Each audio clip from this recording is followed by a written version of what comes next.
Hey, what's up, everyone? Welcome back to Money World. If you're in your 20s or 30s, you're probably juggling a ton. New job, maybe some student loans, and trying to figure out adulting. Your 20s and 30s are when you build the foundation for your entire financial future. But here's the thing, your financial choices now can make or break your future. Today, we're diving into the top 5 financial mistakes to avoid in your 20s and 30s. And I'm sharing super simple, actionable tips to keep your money game strong. So grab a snack, hit that subscribe button, and let's get started. All right, let's talk about living beyond your means. We all want to enjoy life, right? New gadgets, dinners out with friends, that Instagram-worthy vacation. But here's the trap. If your lifestyle costs more than your income, you're not building wealth, you're digging a financial hole. This usually starts small. Maybe you buy that new iPhone on credit or lease a car you can't actually afford. Then before you know it, you're juggling bills, borrowing from one credit card to pay another, and living paycheck to paycheck. So what's the solution? Spend less than you earn.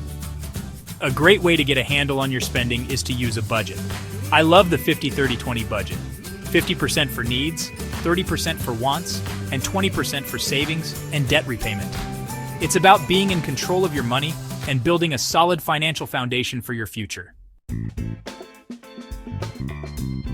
Now let's talk about another common mistake, not having an emergency fund. Life has a way of throwing curveballs when you least expect it. Your car breaks down, you get hit with a surprise medical bill, or maybe you lose your job. These things happen, and if you don't have some cash set aside, these unexpected events can turn into major financial crises. Aim to save at least $1,000 as your first emergency fund goal. Once you hit that, gradually work your way up to having 3 to 6 months of living expenses saved. Keep this money in a separate, high-yield savings account. Even if you can only manage to save $10 to $20 a week, it all adds up over time. Trust me, future you will be so grateful you started building that safety net today. Okay, I know what you're thinking. Retirement? I just got started. But here's the thing about retirement savings. The earlier you start, the less you actually have to put in. That's the magic of compound interest. Let's say you invest just $200 a month starting at age 25, and you earn an average annual return of 7%. By the time you hit retirement age of 65, you'll have over $500,000. But what if you wait until you're 35 to start? You'd have to invest almost twice as much each month to end up with a similar amount by retirement.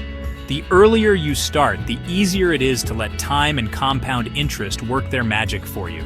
If your job offers a 401k with an employer match, take full advantage of it. No 401k? Open a Roth IRA. Start now, even if it's just a small amount.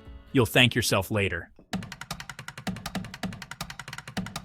All right, let's talk about one of the biggest financial mistakes you can make. Racking up high-interest debt, particularly credit card debt. Credit cards often come with insanely high interest rates. We're talking 20% or more.